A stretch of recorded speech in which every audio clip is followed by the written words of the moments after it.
3 quarts, demi, demi, 3 quarts. Check les jambes. Voilà une semaine que le lac d'Aiguebelette résonne du seul écho du barreur et du souffle cadencé des rameurs. Et ça part des jambes devant. Le rythme s'accélère à chaque fin d'entraînement, soir et matin. Le bateau file à 25 km/h. Sans retrait, la légèreté, jambes devant. Gillier, bête, faucheux. Il y a là les bons et les très bons. Champions olympiques d'Europe, du monde. Et c'est la toute première fois qu'ils font équipe ensemble. Il faut d'abord ajuster l'esprit du bord.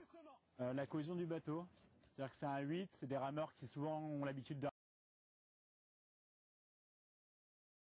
dans les bateaux plus courts. Et qui vont moins vite. Et qui vont moins vite.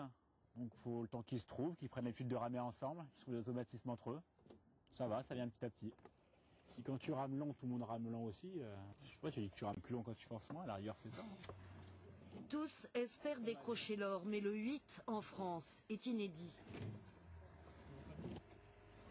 Je pense que c'est un petit peu dommage. Et du coup, effectivement, quand on prépare un 8, comme nous, un petit peu voilà, au dernier moment, je dirais, pour les championnats du monde, effectivement, il faut être vraiment rigoureux à chaque coup et dès les premières sorties. On a des nations face à nous, je pense aux Italiens, qui eux, par contre, ont vraiment l'habitude de ce bateau long et qui sont un petit peu les épouvantails de la discipline, je dirais. Donc voilà, après, nous, on est motivés.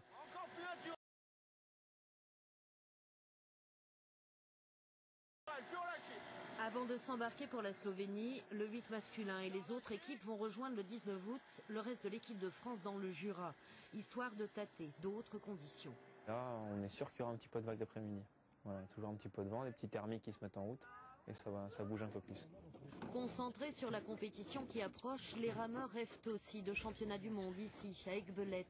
La Mecque de l'aviron est en bonne position pour l'emporter.